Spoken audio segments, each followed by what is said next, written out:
Welcome to JWL Sports, where we review all the best sports clips from around the world. Now, you're probably wondering, why should I watch over here instead of any of the other channels? And that's because over there, they don't care about what you have to say. They don't read any of the comments.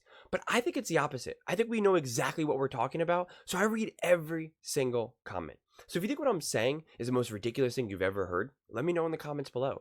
If you think what I'm saying is the most amazing thing, then definitely please let me know. Either way, let's get into some discussions, let's get into some fights, but ultimately, let's just have some fun.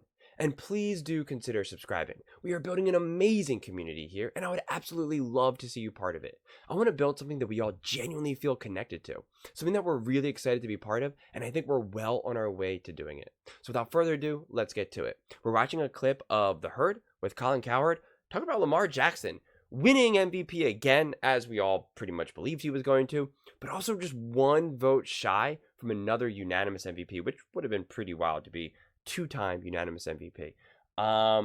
Pretty crazy, honestly, especially considering how the season ended for him. A lot of people are saying that Lamar Jackson just can't get the job done, that he's just not good enough, that he's overrated, that he chokes, and I do not think that is the truth or the reality. I want to see what Colin has to say. I know he's a big Lamar fan, so I can't imagine that he's going to say that either, so I'll probably agree with a lot of his takes, but I'm really curious to see what he has to say. So let's just jump right into it. I want to talk now about Lamar Jackson. He won his second MVP. He's 27 years old. Doesn't it feel like after losing to Kansas City, there's a real narrative now that he's become a can't win the Super Bowl guy? Has anybody considered that it's maybe more about Kansas City's defense? I want to pause real fast because one of his best little buddies is Nick Wright, who says Lamar Jackson is essentially the James Harden of football. Great in the regular season, not great in the playoffs. And I just think that's not fair at all. Which made Mike McDaniel, Tyreek Hill, and Tua completely inept a month ago and held Josh. You never thought that this is where Colin kind of drives me crazy, because he never thought that they were good. He also knows that they don't travel well, that it was freezing cold, and that he never believes that Tua has a really good arm to begin with. He thinks that, their coach is just doing the best they can with Tua. So now that he's acting like it was just KC's defense, is whether you believe that or not, that's fine, but that's not what Colin believed in before. So that doesn't really make sense to me. And then if he's going to talk about now Josh Allen and the Bills, also doesn't make sense because the Bills did really well. They just didn't catch the ball on like 2 or 3 key times. That had nothing to do with the Chiefs defense. That had all to do with the Bills dropping passes and not able to get the job done. Or if you even want to blame Josh Allen for just not, either taking the check down or hitting Diggs. Either way, that's not on the defense of the Chiefs. Allen do a 77 passer rating. The Kansas City defense faced, which would have been significantly higher if they actually caught the ball for him in that game. There was 3 key drops that would have been like 60-plus yard gains. Pretty sure that changes your rating. 9 elite quarterbacks this year, and not once did they allow a 3 to be the first number on what they scored. No team scored over 30. In Baltimore, between that bizarre game plan where they refused to run it and Kansas City's defense, Lamar didn't move the chains much. But this Lamar Jackson can't win the Super Bowl thing, which again, and I don't mean to keep pausing it and playing it every 5 seconds. I usually let it go. He's just making a lot of points that are so inconsistent right now with what he said in the past. He totally said that what the Ravens game plan was and the coach was just a disgrace, that it was awful. That, they led the league with like 32 carries a game, and then in that game, they literally only handed the ball off 6 times.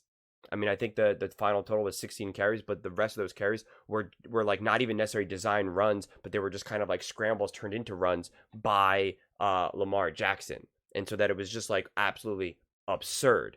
And again, I want to be very clear. I think the Chiefs have a great defense, one of the best defenses in the NFL. But those examples are not the best examples of the Chiefs' elite defense in that way. I don't mean to do quotes, because I do think that they have a great defense. I truly do. So do not tell me that their defense, that I'm saying that their defense isn't good. I'm telling you right here, mark it, 5 minutes into this clip. The Kansas City Chiefs have a great defense, one of the best in the NFL right now. But those examples were not examples of how great their defense was. You can point to very concrete reasons why those things happened the way they did. It's kind of interesting to me. In the last 9 Super Bowls, 6 have been won by Mahomes and Brady. It doesn't appear many people can win the Super Bowl. The other, an old Peyton Manning and Matt Stafford. I'll throw you the Nick Foles weird year, but it doesn't appear many people can win the Super Bowl. And I would just caution this. A lot of times when I hear the can't do things label, it's because there's an all-time roadblock. Take the PGA golfers during that 12-year Tiger Woods run. The great golfers, were they incapable of winning majors? Or was it a Tiger Woods thing where he was hitting consistently 32-foot putts, hitting 6 irons, 280 yards out of the rough? Were the golfers incapable of winning? By the way, Karl Malone, John Stockton, incapable of a title? Or was it a Michael Jordan thing? Were all those teams in the East incapable of getting to the Eastern Conference Finals for a decade? Or was it a LeBron thing? So I agree with the sentiment of what he's trying to say, but there is a difference. Because there is a difference. Josh Allen, I think this is the perfect example. Whether you love Josh Allen or hate Josh Allen, he balled out in the infamous game, right? In that infamous 13-second game.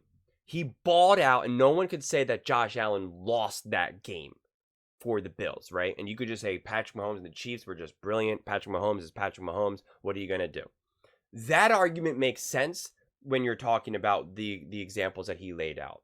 But the example of the Bills this past season, this literal season that we just went through, or even the Ravens, they didn't get out Mahomes in those games. Mahomes was great and perfect in those games, but the Ravens had every chance at winning that game. And the Bills had every chance at winning that game. They didn't just run into Michael Jordan.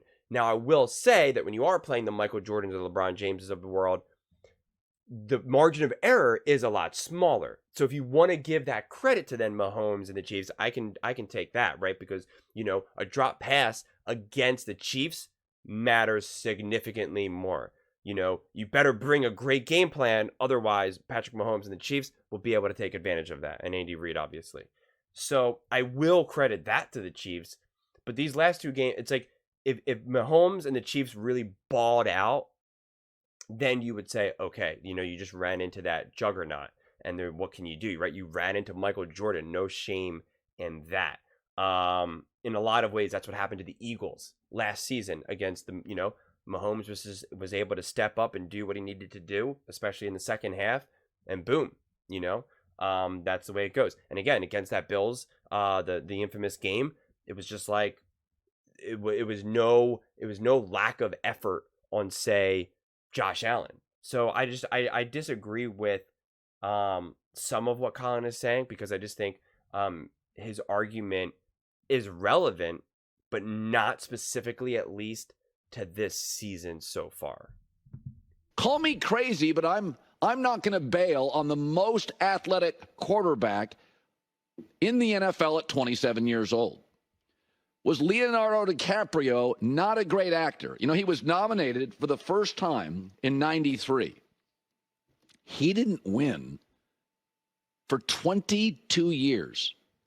Was it a Leonardo DiCaprio can't act thing, or a Jeremy Irons, Denzel, Tom Hanks, Philip Seymour Hoffman thing? Whenever I hear about guy can't win, it's the dumbest example I've ever heard, because anyone in their right mind knows that Leonardo DiCaprio is one of the greatest actors ever and deserved an Academy Award. And you're talking about, like, it's just a that's a pet peeve of mine, because that argument doesn't honestly even remotely make sense, because you can't compete head to head in that regard. It's just opinion based, and there's a lot of reasons why certain people win Academy Awards. So this idea that I just he can't. Don't Well, even what's get it. What's the obstacle? Martin Scorsese, arguably the greatest director of all time, didn't win his first until he was 64. Could he not direct? Or were there other directors out there globally? Europe has them too, that were putting out great stuff. So I don't necessarily buy that. Michael Jordan, yes, one of the advantages to my gray hair is I watched Jordan unable, forget winning championships, he couldn't get to the finals because he couldn't beat Boston, Bird, and McHale and the bad boy Pistons for 6 years. And when he finally broke through, he was 28. Lamar will turn that next year. For I think, wait, what was I about to say? the record, Josh Allen just this year finally got a star running back. So this is what I'll also say, and I'll just leave you with this point. I think some of you will agree and some of you will disagree, and that's fine. But Lamar Jackson's success has been limited by the Ravens. If Lamar Jackson was drafted by the Chiefs and had Andy Reid as their head coach, and had the stability and had the weapons and the health of Kelsey, Tyreek Hill, of any of this, he would have at least one Super Bowl. I'm not going to tell you that he would be as good as Patrick Mahomes, because I think Patrick Mahomes has a lot more resilience and intangibles that Lamar Jackson doesn't have.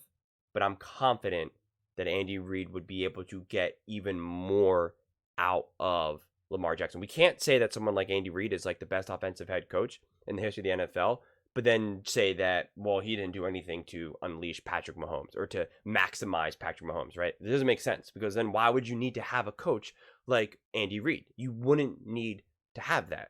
If Josh Allen had Andy Reid as their head coach, he would be significantly better. If Josh Allen was drafted to the Chiefs instead of the Bills, Josh Allen would have at least a Super Bowl. I'm not going to tell you that he would have all the success of Patrick Mahomes, because I do think Patrick Mahomes has proven to be better than all these other quarterbacks, but he's also been so fortunate to be drafted by Andy Reid and then have Tyreek Hill, have Travis Kelsey.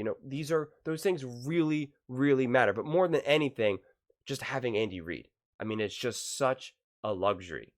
And I think that has held back Lamar Jackson. That is what has held back Josh Allen. That's what has held back Justin Herbert. And you're going to see that. I mean, this opinion is going to be so validated by next season or the season after, because you're going to see how much better Justin Herbert is going to look as soon as he has a true offensive head coach in Harbaugh. You're going to be like, whoa, Herbert is for real, if you didn't already feel that way to begin with. That's what's going to happen.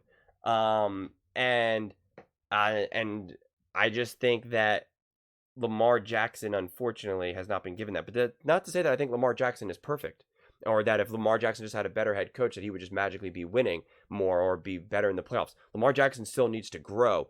But unfortunately, I think he needs a really good head coach like an Andy Reid to, refine him and make him better and to keep him more composed, especially during these higher pressure situations like in the playoffs.